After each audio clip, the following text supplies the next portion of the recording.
જય શ્રી કૃષ્ણ. રાધે રાધે. મારી યુટ્યુબ ચેનલમાં તમારું હાર્દિક સ્વાગત છે. દર્શક મિત્રો, આજે આપણે સાંભળીશું શ્રાવણ માસના શુક્લ પક્ષની 11ના દિવસે આવતી પુત્રદા એકાદશી વિશે. જો તમે પણ ભગવાન વિષ્ણુની કૃપા પ્રાપ્ત કરવા માંગતા હો તો વિડીયોને લાઈક કરો અને કોમેન્ટમાં જય શ્રી વિષ્ણુ ભગવાન અવશ્ય લખો. અને જો તમે ચેનલમાં નવા હો તો સબસ્ક્રાઈબ અવશ્ય કરો. કહેવાય છે કે આ પુત્રદા એકાદશીની કથા સાંભળવા માત્રથી 100 ગાયના દાનનું પુણ્ય મળે છે અને સર્વ મનોકામના પૂર્ણ થાય છે. તો ચાલો કથા શરૂ કરીએ. એક દિવસ ધર્મરાજ યુધિષ્ઠિરે ભગવાન શ્રી કૃષ્ણને પૂછ્યું, હે પ્રભુ, શ્રાવણ માસની શુક્લ પક્ષની એકાદશીનું મહાત્મય અને તેની વિધિ શું છે? આ એકાદશીનું નામ શું છે? ભગવાન શ્રી કૃષ્ણએ હસીને શાંત અને ગંભીર અવાજે કહ્યું, હે યુધિષ્ઠિર, શાંતિથી સાંભળો. હું તમને આ પવિત્ર એકાદશીની કથા કહું છું, જે દ્વાપર યુગની એક નગરી મહિષ્મતીથી શરૂ થાય છે. આ નગરીમાં રાજા મહાજીત રાજ્ય કરતા હતા. તેઓ ધર્મનિષ્ઠ, પ્રજાને પોતાના સંતાનની જેમ પ્રેમ કરનારા અને ન્યાયપ્રિય રાજા હતા. પરંતુ તેમના જીવનમાં એક ઊંડું દુઃખ હતું. તેઓ સંતાનવિહીન હતા. આ દુઃખ તેમના હૃદયને દરરોજ કોરી ખાતું હતું. રાજ્યની ભવ્યતા, ધન સંપત્તિ, શાંતિ બધું જ તેમના માટે નિરર્થક લાગતું હતું, કારણ કે તેમની ગોદમાં કોઈ સંતાન રમતું ન હતું. રાજા મહાજીતે સંતાન પ્રાપ્તિ માટે અનેક પ્રયાસો કર્યા. યજ્ઞો, દાન, પૂજા, વ્રત, પણ બધું વ્યર્થ ગયું. જેમ જેમ તેમની ઉંમર વધતી ગઈ તેમ તેમ તેમની ચિંતા પણ ગાઢ બનતી ગઈ. તેમનું હૃદય એક જ પ્રશ્નથી ભરેલું હતું, મેં ક્યાં ભૂલ કરી? મેં તો હંમેશા ધર્મનું પાલન કર્યું, પ્રજાને પોતાના બાળકોની જેમ સાચવી, ક્યારેય અન્યાય ના કર્યો. તો પછી આ દુઃખનું કારણ શું? એક દિવસ રાજાએ પોતાની પ્રજાને સંબોધતા આખા હૃદયની વેદના ઠાલવી.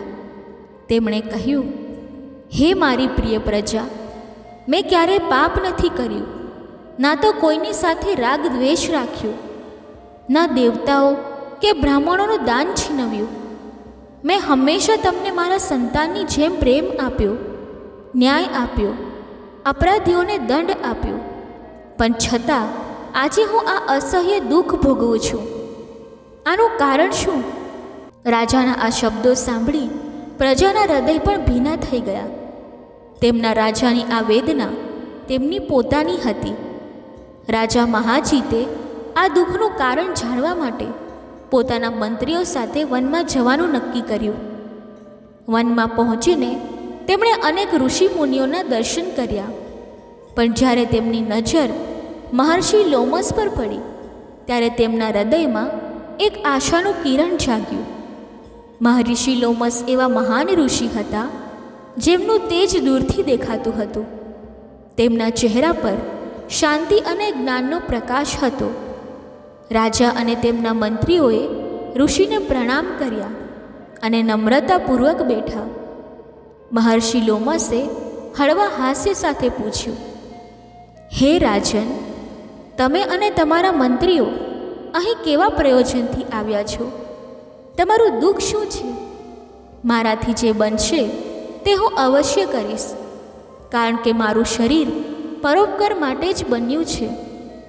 રાજાના મંત્રીઓએ નમ્રતાથી ઋષિને બધું વર્ણવ્યું. તેમણે કહ્યું, હે મહર્ષિ, અમારા રાજા મહાજીત ધર્માત્મા છે, પ્રજાને પોતાના સંતાનની જેમ પ્રેમ આપે છે, પણ તેઓ સંતાનવિહીન છે. આ દુઃખથી તેઓ અને અમે બધા દુઃખી છીએ. તમે અમને આ દુઃખનું કારણ અને તેનો ઉપાય બતાવો. મહર્ષિ લોમસે થોડી ક્ષણો માટે આંખો બંધ કરી અને ધ્યાનમાં લીન થયા. તેમનું મન રાજાના પૂર્વજન્મની ગહન યાત્રામાં ગયું.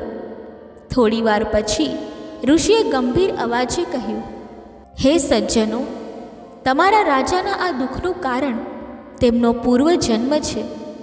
પૂર્વજન્મમાં તેઓ એક નિર્ધન વ્યક્તિ હતા જે ગામે ગામ ફરતા હતા. એક વખત જેઠ માસના શુક્લ પક્ષની એકાદશીના દિવસે તેઓ 2 દિવસથી ભૂખ્યા તરસ્યા હતા. બપોરના સમયે તેઓ એક જળાશય પાસે પહોંચ્યા જ્યાં એક ગાય પાણી પી રહી હતી. રાજાએ તે તરસી ગાયને ભગાડી દીધી અને પોતે પાણી પીવા લાગ્યા. આ એકાદશીના દિવસે કરેલું આ પાપ તેમના આ દુઃખનું કારણ છે.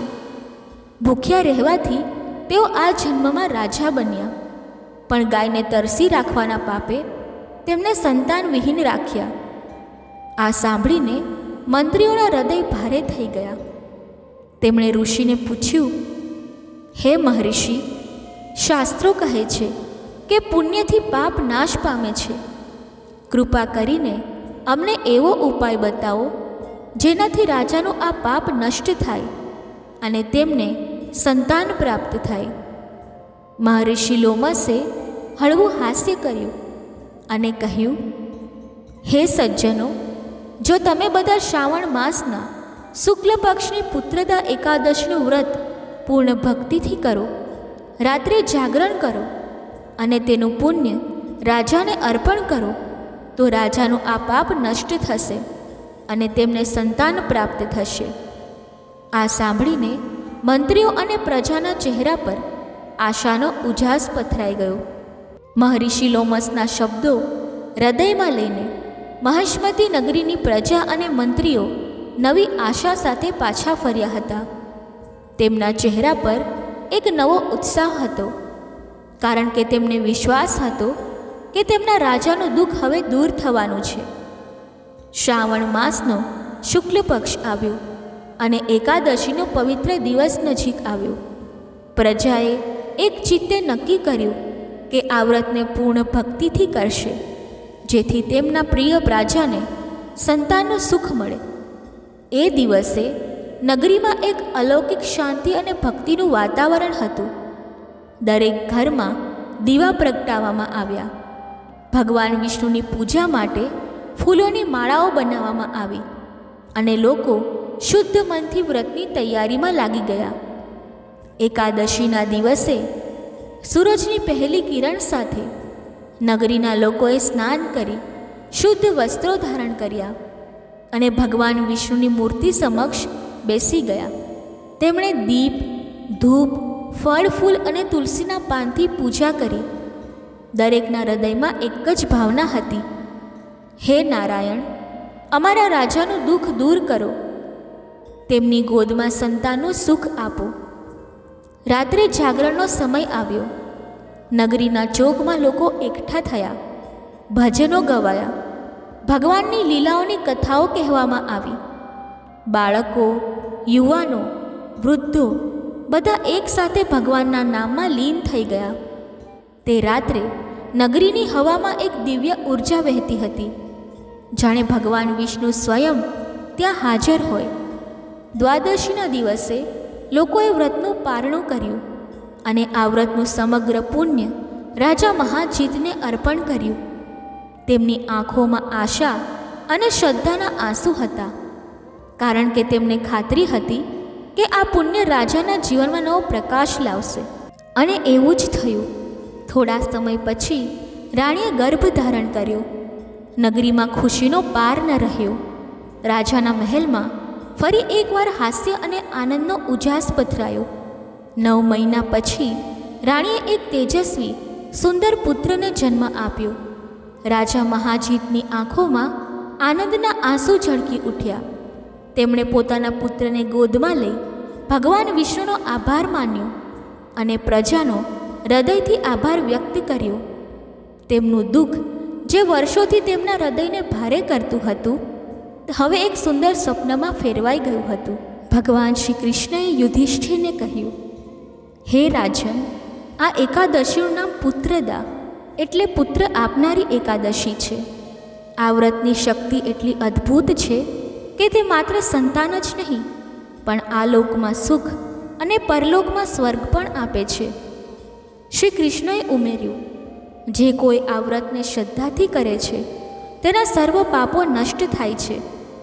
જે આ કથા સાંભળે છે તેને પણ આ લોકમાં સંતાનનું સુખ અને મરણ પછી સ્વર્ગની પ્રાપ્તિ થાય છે.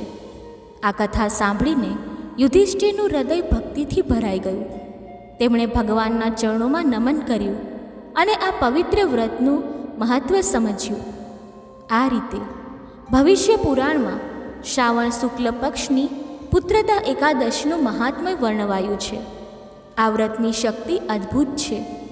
તે ન માત્ર દુઃખોને દૂર કરે છે પણ જીવનમાં નવી આશા અને આનંદનો સંચાર કરે છે. ચાલો આપણે બધા મળીને બોલીએ, ભગવાન વિષ્ણુની જય. ચાલો હવે એકાદશી પર સાંભળવામાં આવતી એક અદ્ભુત કથા સાંભળીએ જે તમારા દિલને સ્પર્શી જશે. ઘણા સમય પહેલાંની વાત છે. એક નાનકડું ગામ હતું. તે ગામમાં એક બુઢિયા માઈ પોતાના દીકરા અને વહુ સાથે રહેતી હતી. બુઢિયા માઈનો દીકરો પરદેશમાં કમાવા ગયો હતો. ઘરમાં હવે બુઢિયા માઈ અને તેની વહુ એકલા હતા. એક દિવસની વાત છે. તેમના ઘરમાં ચૂલાની આગ બુઝાઈ ગઈ. બુઢિયા માએ પોતાની વહુને કહ્યું, વહુ, જા અને ગામમાંથી થોડી આંચ લઈ આવ. જ્યારે વહુ પડોશમાં આંચ માંગવા ગઈ ત્યારે પડોશણે કહ્યું, વહુ, આજે તો અમારો એકાદશીનો ઉપવાસ છે. અમે આજે ચૂલો નથી સળગાવ્યો. અમારા ઘરમાં ચૂલો સાંજે જ સળગશે. વહુ, તું સાંજે આવીને આગ લઈ જજે. ત્યારબાદ વહુ ગામના બધા ઘરોમાં આગ માંગવા ગઈ. પરંતુ તે દિવસે ગામમાં બધાનો એકાદશીનો ઉપવાસ હતો. કોઈના ઘરે પણ ચૂલો સળગ્યો ન હતો. એટલે વહુ ખાલી હાથે જ પોતાના ઘરે પાછી આવી. ઘરે આવીને વહુએ સાસુને કહ્યું, માજી, આજે ગામમાં બધાનો એકાદશીનો ઉપવાસ છે. કોઈના ઘરે પણ ચૂલો સળગ્યો ન હતો. ત્યારે સાસુએ કહ્યું, કોઈ વાંધો નહીં. વહુ, સાંજે ચૂલો સળગશે તો સાંજે જઈને આગ લઈ આવજે. ત્યારે સાસુ અને વહુએ દિવસે પાણી પીને જ રહ્યા. સાંજે સાસુ માઈ વહુને બોલી, વહુ, એક કામ કર, તું ઘરના બાકીના કામ પૂરા કરી લે, હું આગ લઈ આવું છું. પછી સાસુ માઈ આગ લેવા માટે પાડોશણના ઘરે ગઈ. ત્યારે પાડોશણે કહ્યું, અરે બહેન, સવારે તારી વહુ આગ લેવા આવી હતી, પણ આજે અમારા ઘરમાં બધાનો એકાદશીનો ઉપવાસ હતો એટલે સવારે ચૂલો ના સળગાવ્યો. હવે ચૂલો સળગ્યો છે તો તું આગ લઈ જા. ત્યારે બુઢિયા માઈએ પાડોશણને એકાદશીના વ્રત વિશે પૂછ્યું. બહેન, આ એકાદશીનું વ્રત કેવી રીતે કરવામાં આવે છે અને તે કરવાથી શું થાય છે? ત્યારે પાડોશણે કહ્યું, અરે બુઢિયા માઈ, શું તમને એકાદશી વ્રતની મહિમા ખબર નથી? અરે બહેન, આ વ્રત કરવાથી તો નિર્ધનને ધન મળે છે, પુત્રહીનને પુત્ર મળે છે, કુંવારાના ઝડપથી લગ્ન થાય છે, છૂટા પડેલાઓનું મિલન થાય છે અને વૃદ્ધોને વૈકુંઠનો વાસ મળે છે. ત્યારબાદ પાડોશણે બુઢિયા માઈને એકાદશીની કથા અને મહિમા સંભળાવી. પછી બુઢિયા માઈ એકાદશીની મહિમા સાંભળીને આગ લઈને પોતાના ઘરે પાછી આવી. ઘરે આવીને બુઢિયા માઈએ પોતાની વહુને કહ્યું, અરે વહુ, આજે આપણે બંને સવારથી જ ભૂખ્યા તરસ્યા છીએ. ચાલ, આજથી આપણે પણ એકાદશીનો ઉપવાસ કરીએ, કારણ કે એકાદશી વ્રતની મહિમા તો ખૂબ અપાર છે. ત્યારે સાસુએ વહુને એકાદશીની મહિમા અને વ્રતની કથા સંભળાવી. પછી બંને સાસુ વહુએ મળીને ભગવાન વિષ્ણુ અને માતા લક્ષ્મીનું પૂજન કર્યું. બંનેએ ખૂબ શ્રદ્ધાથી વ્રત રાખ્યું. તુલસીજીનું પૂજન કર્યું, આરતી કરી. ત્યારબાદ બુઢિયા માઈએ કહ્યું, વહુ, હવે એકાદશી વ્રતનું પારણું કરીએ. વહુએ એકાદશી વ્રતના પારણા માટે શાકાહારી ભોજન બનાવ્યું. બંને સાસુ વહુ જ્યારે ભોજન કરવા બેસી ત્યારે બુઢિયા માઈનો દીકરો પરદેશથી ખૂબ સારું ધન કમાઈને પાછો આવ્યો. બુઢિયા માઈના દીકરાએ ઘરનો દરવાજો ખખડાવ્યો.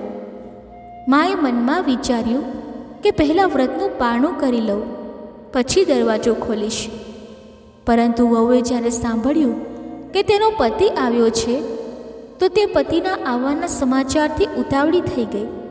તેણે વ્રતનું પારણું યોગ્ય રીતે ના કર્યું. ભોજનને બાજુમાં મૂકી ઝડપથી જઈને દરવાજો ખોલ્યો. ત્યારે બુઢિયા માયના દીકરાએ વહુને પૂછ્યું, વહુ, મારી માં ક્યાં છે? પત્ની પોતાના પતિને જોઈને ખૂબ ખુશ હતી, એટલે તેણે તો સાંભળ્યું પણ નહીં. જ્યારે દીકરાએ ફરીથી પૂછ્યું, પહેલાં એ કહે કે મારી માં ક્યાં છે? તો પત્નીએ કહ્યું, તમારી માં તો વ્રત ખોલી રહી છે. પતિ બોલ્યો, હું આટલા દિવસો પછી ઘરે પાછો આવ્યો છું. શું માને મારા ઘરે આવવાની ખુશી નથી થઈ, જે તે મને મળવા નથી આવી? પછી બુઢિયા માઈના દીકરાએ પોતાની પત્ની પાસે પીવાનું પાણી માંગ્યું. વહુ ઝડપથી એક લોટો પાણી લઈ આવી. પછી બુઢિયા માઈના દીકરાએ કહ્યું, હું તો મારી માના હાથનું જ પાણી પીશ. ત્યાં સુધીમાં બુઢિયા માઈએ વ્રતનું પારણું કરી લીધું હતું અને પોતાના દીકરાને મળવા આવી. બુઢિયા માઈ પોતાના દીકરાને જોઈને ખૂબ ખુશ થઈ. પછી દીકરો પોતાની માના પગે લાગ્યો. પછી માએ દીકરા માટે ભોજન પીરસ્યું. દીકરો જેવો જ ભોજન ખાવા બેઠો તેના પહેલાં જ કોળિયામાં જ મોંમાં વાળ આવી ગયો. બીજો કોળિયો ખાવા લાગ્યો તો પત્નીએ છીંક ખાધી. ત્રીજો કોળિયો ખાવા લાગ્યો તો દાળમાં કાંકરો આવ્યો. દીકરાએ પોતાની માને પૂછ્યું, માં, આ બધું શું છે? ત્યારે બુઢિયા માએ બોલી, બેટા, હું શું જાણું? આ વિશે તો વહુ જાણે, કારણ કે ભોજન તો તેણે જ બનાવ્યું છે. આ સાંભળતા જ દીકરો પોતાની માને બોલ્યો, માં, જેના ચરિત્રની તું સાક્ષી નથી, હું હવે તેની સાથે મારું જીવન નહીં ગાળું. તું તેને અત્યારે જ ઘરમાંથી કાઢી નાખ. બુઢિયા માએ પોતાના દીકરાને ઘણું સમજાવ્યું, પરંતુ દીકરો ન માન્યો. ત્યારે બુઢિયા માએ કહ્યું, બેટા, હવે રાત થઈ ગઈ છે, તેને સવારે તેના પિયરે મોકલી દઈશું. હવે રાતે તે ક્યાં જશે? આ એક ખૂણામાં પડી રહેશે. સવાર થતાં જ હું તેને તેના પિયરે મોકલી દઈશ. પરંતુ બુઢિયા માઈના દીકરાએ હઠ પકડી લીધી. હવે બુઢિયા માએ વિચાર્યું કે દીકરો હાલ ગુસ્સામાં છે, એટલે વહુને થોડીવાર માટે દરવાજાની બહાર ઊભી રાખું. જ્યારે દીકરાનો ગુસ્સો શાંત થશે અને તે ઊંઘી જશે ત્યારે વહુને ઘરમાં બોલાવી લઈશ. ત્યારે બુઢિયા માએ પોતાની વહુને કહ્યું, વહુ, તું થોડીવાર માટે ઘરની બહાર ડેરી પર ઊભી રહે. જ્યારે મારા દીકરાનો ગુસ્સો શાંત થશે અને તે ઊંઘી જશે ત્યારે હું તને ઘરમાં અંદર બોલાવી લઈશ. વહુએ બુઢિયા માઈની વાત માનીને ઘરની બહાર ડેરી પર જઈને ઊભી રહી. ત્યારે દેરી બોલી, અરે દુષ્ટ, અહીંથી ચાલ, અહીં ઊભી ન રહે. જે એકાદશીના વ્રતને ખંડિત કરે છે, વિષ્ણુ ભગવાનના વ્રતનું અપમાન કરે છે, તેને હું મારી છત્રછાયામાં ઊભા રહેવા નહીં દઉં. ત્યારે વહુ ઘરની બહાર કચરાના ઢગલા પર જઈને ઊભી રહી.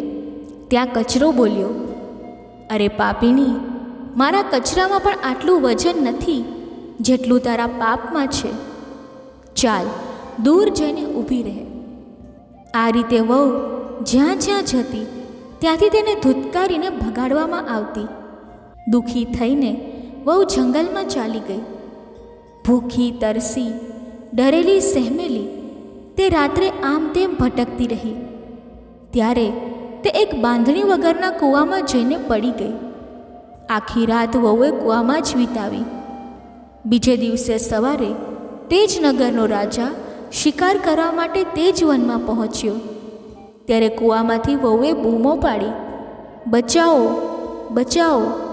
રાજાએ જ્યારે બચાવો બચાવોની બૂમો સાંભળી તો તેણે પોતાના સેવકોને કૂવાની પાસે મોકલ્યા અને કહ્યું, જાઓ, જુઓ કે કોણ આ કૂવામાં પડ્યું છે. રાજાના સેવકો કૂવાની પાસે આવ્યા અને કૂવામાંથી બુઢિયા માઈની વહુને બહાર કાઢી. રાજાએ વહુને પૂછ્યું, તું કોણ છે અને આ કૂવામાં કેવી રીતે પડી? ત્યારે બુઢિયા માઈની વહુ કંઈ ન બોલી. તેણે કહ્યું, મહારાજ, હું ભૂખી તરસી વનમાં આમ તેમ ફરતી હતી. રાતના અંધારામાં બાંધણી વગરના આ કૂવામાં પડી ગઈ. મારી આગળ પાછળ કોઈ નથી. રાજાએ બુઢિયા માઈને વહુને પોતાની ધર્મની બહેન બનાવી અને પોતાના મહેલમાં લઈ ગયો. રાજાએ તેનું નામ પૂછ્યું તો તેણે પોતાનું નામ સુલક્ષણા કહ્યું. રાજાએ મહેલમાં આવીને પોતાની રાણીને આખી વાત કરી. રાણી બોલી, મહારાજ, આજે તમે ખૂબ પુણ્યનું કામ કર્યું છે, જે આ બે સહારાને તમારી બહેન બનાવીને મહેલમાં લાવ્યા છો. આ રીતે ધીમે ધીમે સમય પસાર થવા લાગ્યો. મહેલમાં આવ્યા પછી જ્યારે એકાદશીની તિથિ આવી તો સુલક્ષણાએ એકાદશીનો ઉપવાસ કર્યો. ભગવાન વિષ્ણુ અને માતા લક્ષ્મીનું પૂજન કર્યું. જ્યારે રાણીએ પોતાની મુંહ બોલી નણંદને પૂજા પાઠ કરતી જોઈ તો તે પૂછવા લાગી, સુલક્ષણાજી, તમે આ કોનું વ્રત કરી રહ્યા છો? ત્યારે સુલક્ષણાએ કહ્યું, ભાભી, આજે એકાદશી છે અને આજે મારો એકાદશીનો ઉપવાસ છે. રાણીએ પોતાની મુંહ બોલી નણંદની ખૂબ મજાક ઉડાવી. ત્યારે સુલક્ષણાએ કહ્યું, ભાભી, તમે મારી જેટલી મજાક ઉડાવવા માંગો ઉડાવો, પરંતુ એકાદશીના વ્રત અને એકાદશીના ભગવાનની મજાક ન ઉડાવો, કારણ કે મેં આ વ્રતનું નિરાદર કર્યું હતું. એટલે આજે હું દરદરની ઠોકરો ખાઈને તમારા મહેલમાં પડી છું. રાણીએ પોતાની મુંહ બોલી નણંદને કહ્યું, હે નણંદબા, મારા લગ્નને 10 વર્ષ થઈ ગયા છે. જો મને ગર્ભ રહે તો હું એકાદશીની મહિમાને માનીશ અને એકાદશીનો ઉપવાસ કરીશ. આ રીતે ધીમે ધીમે દિવસો પસાર થવા લાગ્યા. પછી ભગવાન નારાયણની કૃપાથી રાણીને 3જા મહિનામાં ગર્ભ રહ્યો. જ્યારે રાણીના ગર્ભ રહેવાની વાત રાજાને ખબર પડી તો રાજાને ખૂબ ખુશી થઈ.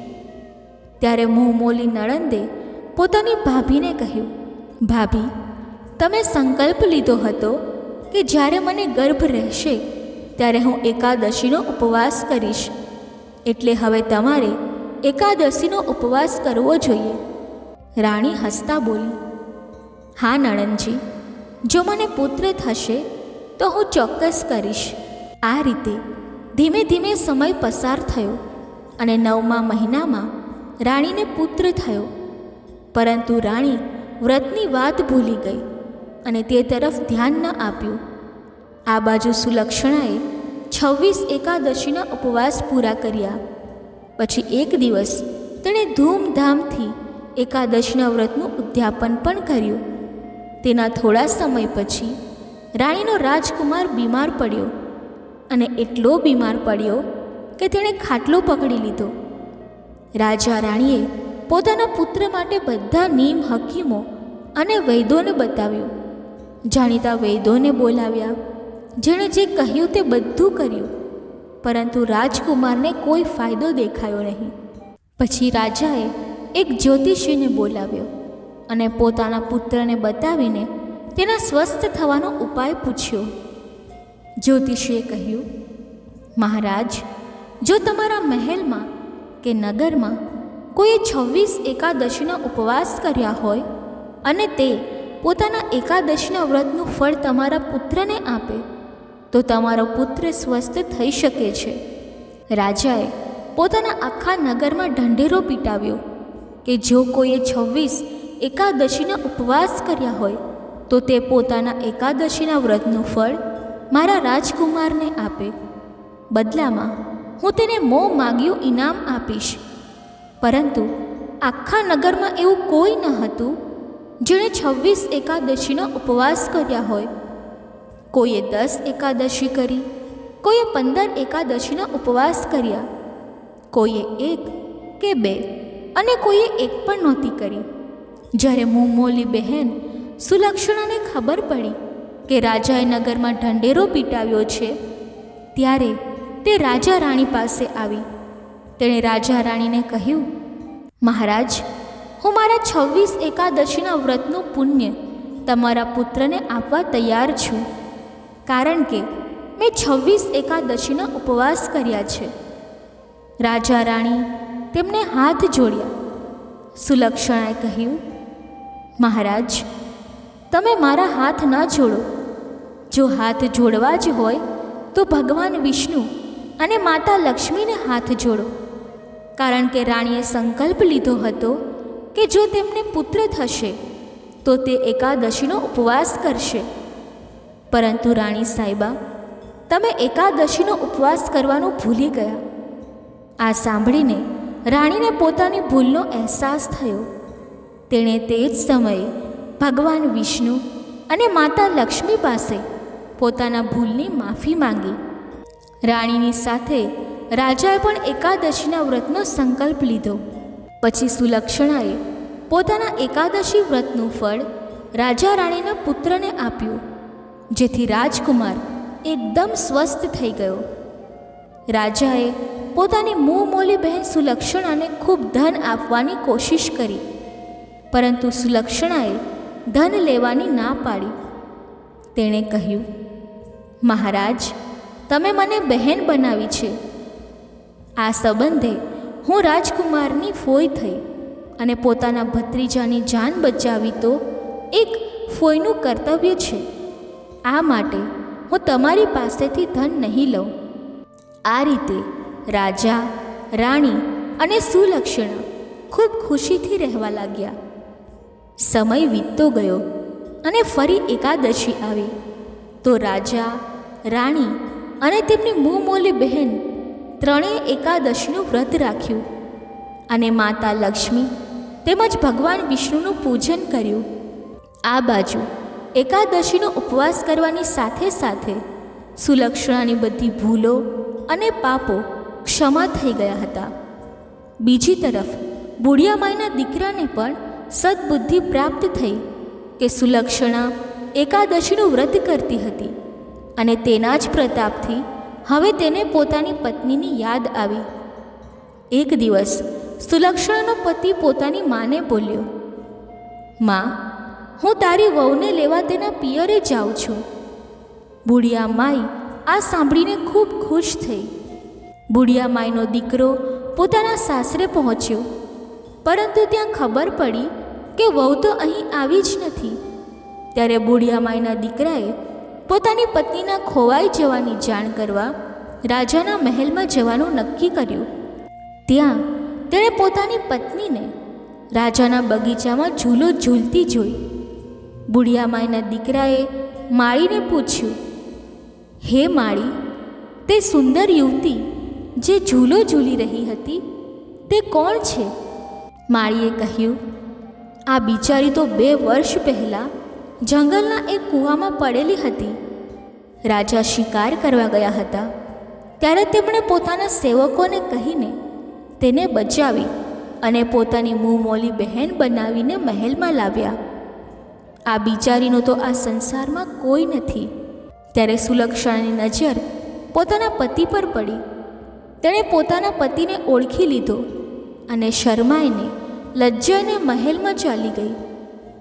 રાણીએ પોતાની મોલી નણંદના હાવભાવ જોઈ લીધા અને સુલક્ષણાને પૂછ્યું, હે નણંદ રાણી, તમે આજે આ યુવકને જોઈને એવા શરમાઈ રહ્યા છો જાણે તે તમારા પતિ હોય. સુલક્ષણાએ રાણીને આખી સચ્ચાઈ કહી દીધી. રાણીએ આ વાત જઈને રાજાને કહી. રાજા રાણીએ પોતાની મોલી બહેનના પૂરા આદર સન્માન સાથે તેના પતિ સાથે વિદાય કરી. સાથે જ તેને ખૂબ સારા ઉપહારો, ઘરેણાં, કપડાં, હાથી ઘોડા, ઊંટ અને દાસ દાસીઓ આપી. જેવી સુલક્ષણા પોતાના પતિ સાથે વિદાય થઈને જવા લાગી તેની પાછળ રાજાનું આખું રાજપાટ અને ભવ્ય ધન પણ જવા લાગ્યું. રાણીએ પોતાની નણંદને કહ્યું, હે નણંદ રાણી, જરા પાછળ ફરીને જુઓ. તમે તો ચાલ્યા, પણ અમારું આખું રાજપાટ પણ તમારી સાથે લઈ જઈ રહ્યા છો. સુલક્ષણાએ જેવું પાછળ ફરીને જોયું તો રાજાનું આખું રાજપાટ તેમની સાથે આવી રહ્યું હતું. ત્યારે વહુએ હાથ જોડીને ભગવાન વિષ્ણુ અને માતા લક્ષ્મીને પ્રાર્થના કરી, હે વિષ્ણુ ભગવાન, હે માતા લક્ષ્મી, મારા ભાઈનું રાજપાટ એમની સાથે જ રહે અને ભાઈ ભાભી હંમેશા ખુશ રહે. જેવી જ વહુએ પ્રાર્થના કરી, આખું રાજપાટ જ્યાં હતું ત્યાં જ જતું રહ્યું. આ જોઈ બધા દંગ રહી ગયા. ત્યારબાદ વહુએ ભાઈ ભાભીની વિદાય લઈ પોતાના ઘરે આવી ગઈ. બુઢિયા માઈના ઘરના અન્નધન ભંડાર ભરાઈ ગયા. હવે બુઢિયા માઈના દીકરાને પરદેશ જઈને કમાવાની કોઈ જરૂર ન રહી અને સાથે મળી ખુશીથી જીવન પસાર કર્યું. જેવી ભગવાન વિષ્ણુએ પોતાની કૃપા બુઢિયા માઈની વહુ પર કરી, રાજા રાણી પર કરી, એવી જ કૃપા બધા પર કરે. બોલો વિષ્ણુ ભગવાનની જય, બોલો માતા લક્ષ્મીની જય. દર્શક મિત્રો, હવે આપણે મનોકામના પૂર્ણ કરનારી એકાદશીની આ કથા સાંભળીએ. ઘણા વર્ષો પહેલાંની વાત છે. એક ગામમાં એક બ્રાહ્મણ પોતાની પત્ની અને 2 દીકરીઓ સાથે રહેતો હતો. એકવાર આ બ્રાહ્મણ પોતાની પત્ની સાથે 4 ધામની યાત્રાએ ગયો, પરંતુ ત્યાં એક દુર્ઘટના બની અને તે દુર્ઘટનામાં બ્રાહ્મણ અને તેની પત્ની બંને મૃત્યુ પામ્યા. જ્યારે આ દુઃખદ સમાચાર ગામમાં પહોંચ્યા ત્યારે આખા ગામના લોકોને ખૂબ દુઃખ થયું. જ્યારે બ્રાહ્મણની 2 દીકરીઓને તેમના માતા પિતાના મૃત્યુના સમાચાર મળ્યા ત્યારે બંને બહેનો ખૂબ રડવા લાગી અને અત્યંત દુઃખી થઈ ગઈ. તે સમયે બંને બહેનોની ઉંમર લગભગ 9-10 વર્ષની હશે. ગામના સરપંચે બ્રાહ્મણની બંને દીકરીઓને આશ્વાસન આપ્યું કે બેટા, હવે રોજ ગામમાંથી તમારા ઘરે લોટ, દાળ, તેલ, ઘી, ગોળ અને ખાંડ આવતું રહેશે, જેથી તમારે તમારું ગુજરાન ચલાવી શકો. તમારે કોઈ ચિંતા કરવાની જરૂર નથી. ભગવાને તમારા માતા પિતાને તમારી પાસેથી છીનવી લીધા છે, એનું અમને પણ દુઃખ છે, પરંતુ આખું ગામ હંમેશા તમારી મદદ કરતું રહેશે. તે જમાનામાં લોકો બ્રાહ્મણોને સીધું આપતા હતા. સીધામાં લોટ, દાળ, તેલ, ગોળ, ખાંડ જેવી રોજિંદી જરૂરિયાતની ચીજો હોય. આ રીતે ગામના દરેક ઘરમાંથી બ્રાહ્મણની બંને દીકરીઓ માટે ખાવા પીવાનું સામાન મોકલવામાં આવતું હતું. આમ બંને બહેનોનું ગુજરાન આરામથી ચાલવા લાગ્યું. બ્રાહ્મણની નાની દીકરી ખૂબ જ ધાર્મિક સ્વભાવની હતી. તેનું નામ પાવની હતું. જ્યારે તે 18-19 વર્ષની થઈ ત્યારે પાવનીએ જોયું કે ગામની સ્ત્રીઓ દરેક એકાદશીનું વ્રત રાખે છે, ભગવાન વિષ્ણુ અને માતા લક્ષ્મીજીનું પૂજન કરે છે.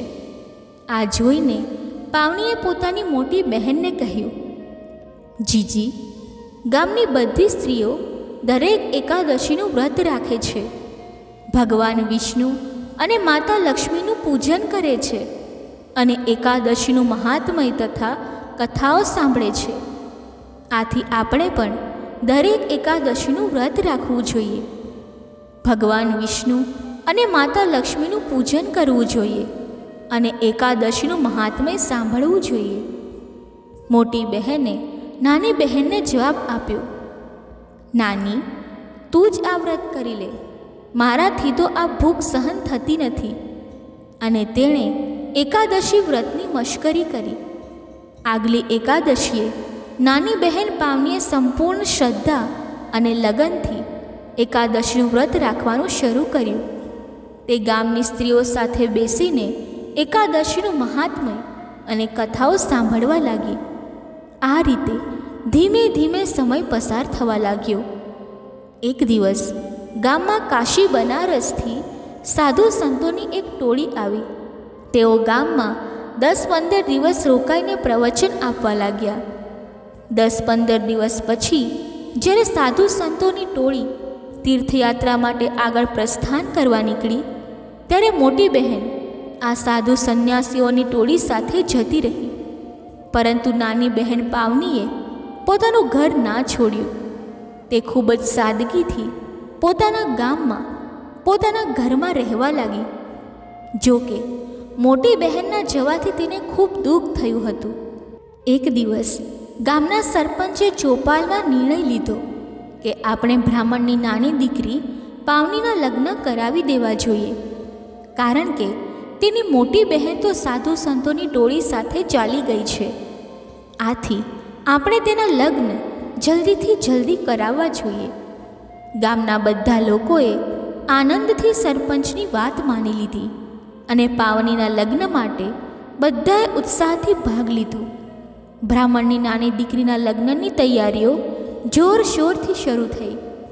ગામના લોકોએ પાવનીના લગ્ન એક ખૂબ જ સુંદર બ્રાહ્મણ યુવક સાથે ધામધૂમથી કરાવી દીધા. આ યુવક બ્રાહ્મણના ઘરે ઘર જમાઈ તરીકે રહેવા લાગ્યો. પાવની પોતાનું એકાદશીનું વ્રત ચાલુ રાખતી હતી. તે વડ, પીપળો અને આકડાના ઝાડને પાણી રેડતી, સૂર્યનારાયણ ભગવાનને અધર્ય આપતી, તુલસીજીને સિંચતી અને પોતાની મોટી બહેનની કુશળતા માટે ભગવાનને પ્રાર્થના કરતી. હે ઈશ્વર, મારી મોટી બહેનને સદબુદ્ધિ આપો. તે જ્યાં હોય ત્યાં તેનું રક્ષણ કરો અને તે ઘરે પાછી આવે. આ રીતે ધીમે ધીમે સમય પસાર થવા લાગ્યો. એક દિવસ સવારે નાની બહેન પાવની જોર જોરથી ભગવાનના નામની સ્તુતિ કરવા લાગી. હે વિષ્ણુ ભગવાન, હે ચાર ભુજાધારી, મારી બહેનની મદદ કરો. તે દિવસે તેનો વ્યવહાર તેના પતિને ખૂબ જ વિચિત્ર લાગ્યો. પાવની વારંવાર ભગવાન વિષ્ણુની સ્તુતિ કરતી હતી, તુલસીજીના ક્યારાને વારંવાર સિંચતી હતી અને તેની પરિક્રમા કરતી હતી.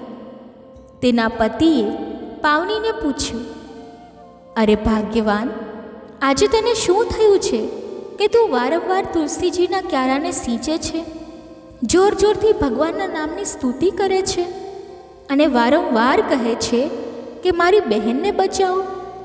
આખરે તારી બહેનને શું થયું છે? પાવનીએ પોતાના પતિને જવાબ આપ્યો, જુઓ જી, મારી બહેન જે સાધુ સંતોની ટોળી સાથે ગઈ હતી, તેમની બધી ઝૂંપડીઓ આગમાં બળીને રાખ થઈ ગઈ છે. હું મારી બહેનની ઝૂંપડીની આગ બુઝાવી રહી છું. તેના પતિએ કહ્યું, અરે પાવની, તું તો બાવલી થઈ ગઈ છે. તને કેવી રીતે ખબર પડી કે તારી બહેનની ઝૂંપડી બળી ગઈ છે અને તું અહીં પાણી છાંટી રહી છે? તેનાથી શું તારી બહેનની ઝૂંપડીની આગ બુઝાઈ જશે? તું ભલા તેને કેવી રીતે બુઝાવી શકે? તું તો અહીં ઘરે છે અને તારી બહેન ક્યાં છે તેનો પણ ખ્યાલ નથી. તેને ગયા તો ઘણા વર્ષો થઈ ગયા. પાવનીએ જવાબ આપ્યો, જુઓ જી, જો હું જૂઠું બોલતી હોઉં તો તમે ગંગા તટ પર જઈને જુઓ, મારી બહેન તમને ત્યાં જ મળશે. પાવનીના પતિને આ સાંભળીને ખૂબ આશ્ચર્ય થયું. તે તરત જ ગંગા તટે ગયો અને ત્યાંનું દ્રશ્ય જોઈને તે સ્તબ્ધ થઈ ગયો. તેના આશ્ચર્યનો પાર ન રહ્યો. ત્યાં બધી ઝૂંપડીઓ બળીને રાખ થઈ ગઈ હતી. ફક્ત એક જ ઝૂંપડી બળી ન હતી. પાવનીનો પતિ તે ઝૂંપડી પાસે ગયો તો ત્યાં એક ખૂબ જ પાતળી દુબળી સ્ત્રી બેસીને રડતી હતી. પાવનીના પતિએ કહ્યું, જીજી, હું તમારી નાની બહેન પાવનીનો પતિ છું. તેણે જ તમારી ઝૂંપડીની આગ બુઝાવી છે અને તેણે જ મને તમને અહીં લેવા મોકલી છે. હવે તમે ઘરે ચાલો. મોટી બહેન ચૂપચાપ પાવનીના પતિ સાથે ગામમાં પાછી આવી અને પોતાના ઘરે પહોંચી. જેવી જ તે ઘરમાં પ્રવેશવા લાગી, ત્યાં પાવનીએ તેની મોટી બહેનને કહ્યું, જીજી, હું તમને એક શરતે ઘરમાં પ્રવેશવા દઈશ. જ્યારે તમે લગ્ન કરવાનું સ્વીકારશો ત્યારે જ હું તમને ઘરમાં આવવા દઈશ. મોટી બહેને કહ્યું, પાવની, તું ખૂબ સમજદાર છે. તે મને એકાદશીનું વ્રત કરવાનું કહ્યું હતું, પરંતુ મેં ના પાડી. તેનું જ પાપ દોષ મને ભોગવવું પડ્યું. મારી બહેન, હવે આ ઉંમરે ભલા મારી સાથે કોણ લગ્ન કરશે? પાવની, જે ખૂબ જ સમજદાર હતી, તેણે સમજદારીભરી વાત કરી અને કહ્યું, જીજી, ભગવાન દરેકને પેદા કરે છે, ત્યારે તેમનો જોડીદાર પણ આ સંસારમાં મોકલે છે. જીજી, તમારો જોડીદાર પણ ક્યાંક કુંવારો બેઠો હશે. આથી તમે હવે પાછા જાઓ અને આપણા ગામમાં 4 દરવાજા છે, તે દરેક દરવાજે જઈને જો. જે પણ ભલો પુરુષ તને સૌથી પહેલાં મળે તેના ગળામાં વરમાળા નાખી દે અને તેની સાથે લગ્ન કરી લે. મોટી બહેન પહેલા દરવાજે ગઈ. ત્યાં તેને એક કોળી પુરુષ બેઠેલો મળ્યો, જેના શરીર પર માખીઓ ભણભણતી હતી અને જેનું શરીર કોળથી ભરેલું હતું. મોટી બહેને તેને જોયો અને ઘરે પાછી આવી. તેણે પાવનીને કહ્યું, જો નાની, હું ગઈ હતી, પણ ત્યાં એક એવો કોળી પુરુષ બેઠો હતો કે જેના શરીર પર કોઢ વહેતો હતો, માખીઓ ભણભણતી હતી. તેના શરીર પર ઠેર ઠેર ઘા હતા, જેમાંથી કોઢ વહેતો હતો. પાવનીએ કહ્યું, જીજી, તું ગામના 2, 3 અને 4 દરવાજે પણ જા. મોટી બહેન પાવનીની વાત માનીને ગામના 2, 3 અને 4 દરવાજે ગઈ, પરંતુ દરેક દરવાજે તેને તે જ કોઢી પુરુષ બેઠેલો મળ્યો. મોટી બહેને આને પોતાનું નસીબ માની લીધું અને તે જ કોઢી પુરુષના ગળામાં વરમાળા નાખી દીધી. કોઢી પુરુષે મોટી બહેનને કહ્યું, તે મારી સાથે લગ્ન કેમ કર્યા? તું કોઈ ભલા પુરુષ સાથે પણ લગ્ન કરી શકતી હતી. મોટી બહેને જવાબ આપ્યો, મારા એવા કર્મ ક્યાં છે કે કોઈ ભલો પુરુષ મારી સાથે લગ્ન કરે? હવે હું તમારી પત્ની છું. હું તમારી સેવા કરીને મારા પાપોને ધોઈશ અને તમારી સેવા કરીને મારા પાપોનું પ્રાયશ્ચિત કરીશ. આટલું કહીને મોટી બહેન પોતાના પતિ સાથે તેના ઘરે આવી. હવે તે પોતાના પતિની સેવા કરવા લાગી. મોટી બહેન પણ હવે દરેક એકાદશીનું વ્રત રાખવા લાગી. આ રીતે ધીમે ધીમે સમય પસાર થવા લાગ્યો. એકવાર તેના ગામમાં કાશી બનારસથી ભાગવત કથા કરનારી એક મંડળી આવી. કોઢી પતિએ પોતાની પત્નીને કહ્યું, હે ભાગ્યવાન, મારે ભાગવત કથા સાંભળવી છે. તું મને ભાગવત કથા સંભળાવવા માટે પંડાળમાં લઈ જા. મોટી બહેને પોતાના કોઢી પતિને પોતાના ખભા પર ઉપાડીને પંડાળમાં લઈ ગઈ. જેવી તે પંડાળમાં પ્રવેશવા લાગી, ત્યાં લોકોએ તેને પંડાળમાં બેસવા દીધી નહીં. મોટી બહેન પોતાના પતિ સાથે પંડાળની બહાર બેસીને ભાગવત કથા સાંભળવા લાગી. તે વખતે માગસરનો મહિનો ચાલતો હતો અને કડકડતી ઠંડી પડતી હતી. ખુલ્લામાં ભાગવત કથા સાંભળવાથી મોટી બહેન અને તેના કોઢી પતિને ખૂબ ઠંડી લાગતી હતી, પરંતુ તેમને જોઈને કોઈને પણ તેમના પર દયા ન આવી. આ રીતે ભાગવત કથા સાંભળતા સાંભળતા તેમને 3-4 દિવસ નીકળી ગયા. 5મા દિવસે ખૂબ જ તેજ હવાઓ ચાલવા લાગી અને તે હવાઓ સાથે વરસાદ પણ થવા લાગ્યો. મોટી બહેન અને તેનો કોઢી પતિ વરસાદમાં પલળી ગયા. ત્યારે મોટી બહેને પોતાના કોઢી પતિને કહ્યું, સાંભળો જી, ખૂબ જ ભારે વરસાદ થઈ રહ્યો છે. આપણે પાછા ઘરે જવું જોઈએ. પરંતુ કોઢી પતિએ જવાબ આપ્યો, ના ના ભાગ્યવાન, આપણે બંને અહીં જ રહીને ભાગવત કથા સાંભળીશું. મોટી બહેન અને તેના કોઢી પતિના તપ અને ભાગવત કથા સાંભળવાના અડગ નિશ્ચયથી ઉપર વૈકુંઠમાં ભગવાનનું સિંહાસન ડોલવા લાગ્યું. બ્રહ્મા, વિષ્ણુ, મહેશ, ઇન્દ્ર, વરુણ, સૂર્ય અને બધા દેવતાઓ બોલી ઉઠ્યા, મૃત્યુલોકમાં એવું કોણ છે જેના કઠોર તપથી અમારું સિંહાસન ડોલી રહ્યું છે. ત્યાં જ નારદ મુનિ નારાયણ નારાયણ કરતા ત્યાં આવી પહોંચ્યા. નારદ મુનિએ બધા દેવતાઓને કહ્યું, પૃથ્વી પર એક કોઢી પુરુષ અને તેની પત્ની છે, જે ખુલ્લા પ્રાંગણમાં ઠંડીમાં બેસીને ભાગવત કથા સાંભળી રહ્યા છે. તેમના જ કઠોર તપથી તમારું સિંહાસન ડોલી રહ્યું છે. તે જ સમયે ભગવાન વિષ્ણુ માતા લક્ષ્મી સાથે દિવ્ય વિમાનમાં બેસીને પંડાળની સામે ઉતર્યા. દિવ્ય વિમાનના ત્યાં પહોંચતા જ ભાગવત કથા સાંભળી રહેલા લોકોનો પંડાળ ઉડી ગયો. બધા લોકો દિવ્ય વિમાન જોવા અને ભગવાનના દર્શન કરવા માટે વિમાન પાસે પહોંચી ગયા. પરંતુ ત્યાં સુધીમાં દિવ્ય વિમાન કોઢી પુરુષ અને તેની પત્નીને લઈને સ્વર્ગમાં જઈ ચૂક્યું હતું. ત્યાં ઊભેલા બધા લોકો પસ્તાવા લાગ્યા. આ રીતે નાની બહેન પાવનીએ પોતાની મોટી બહેનને તારી દીધી.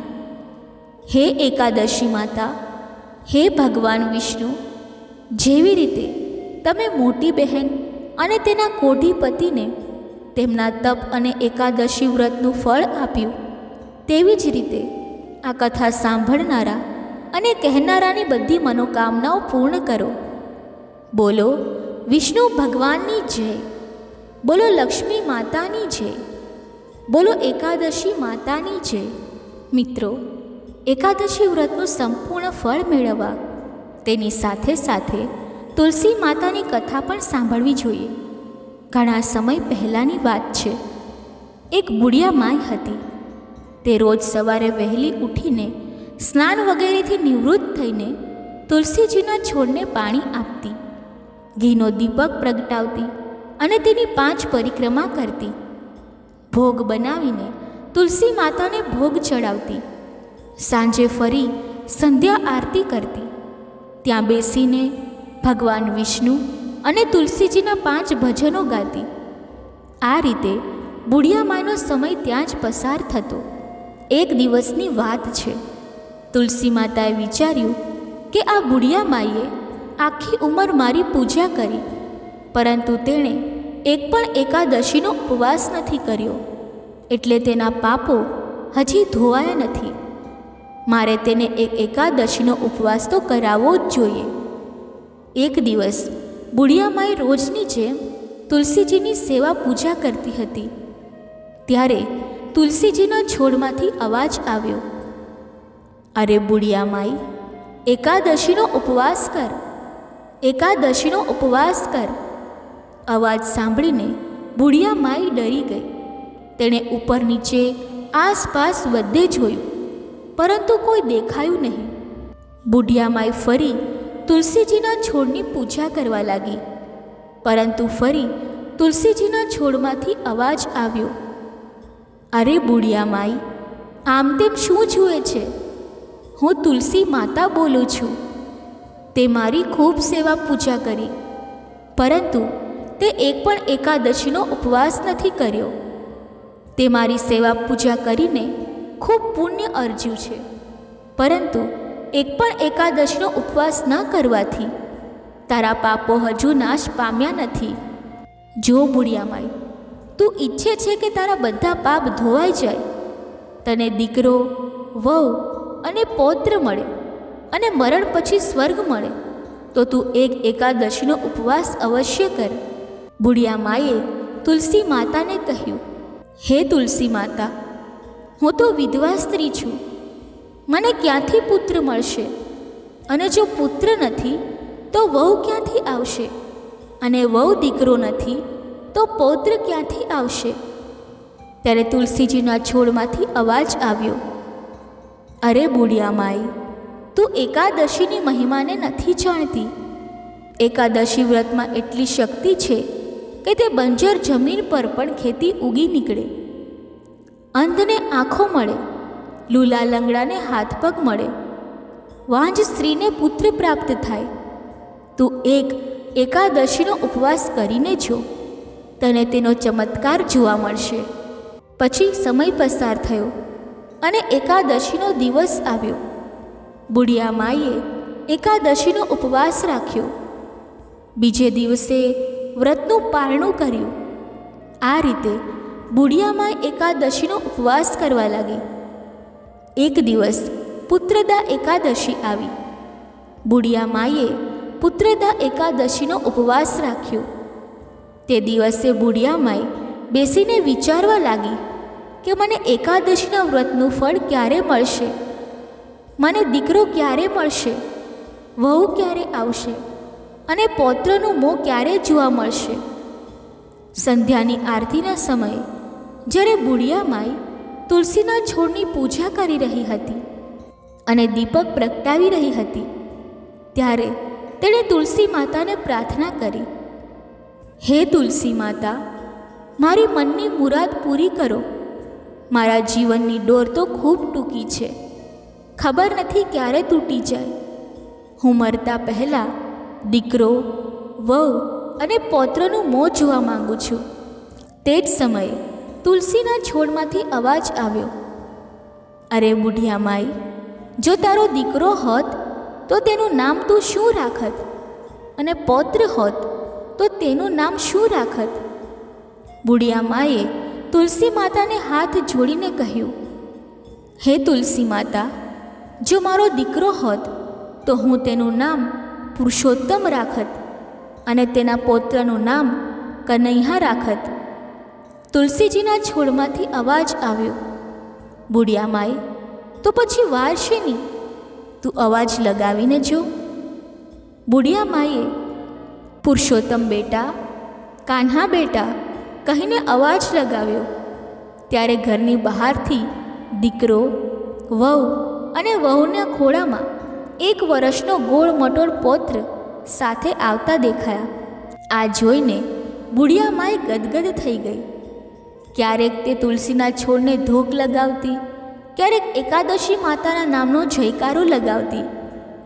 હે તુલસી માતા, હે એકાદશી માતા, જેમ તમે બુઢિયામાઈને તુલસીના છોડને સિંચવાનું અને એકાદશીનું વ્રત કરવાનું ફળ આપ્યું, એવું જ બધાને આપજો. જે આ કથા કહે છે અને જે આ કથા સાંભળે છે તે બધાના અન્નધનના ભંડાર ભરો, બધાની મનોકામનાઓ પૂરી કરો. બોલો તુલસી માતાની જય, બોલો વિષ્ણુ ભગવાનની જય. દર્શક મિત્રો, કથા બોલતી વખતે જો મારાથી કોઈ ભૂલ થઈ હોય તો હું ક્ષમા માંગુ છું અને આશા રાખું છું કે તમને આ કથા પસંદ આવી હશે. જો આ કથા તમને પસંદ આવી હોય તો વિડીયોને લાઈક કરી ચેનલને સબસ્ક્રાઈબ અવશ્ય કરી લેજો અને કોમેન્ટ બોક્સમાં જય એકાદશી માતા, જય વિષ્ણુ ભગવાન, જય લક્ષ્મીમાં અવશ્ય લખજો. ધન્યવાદ. જય શ્રી કૃષ્ણ. રાધે રાધે.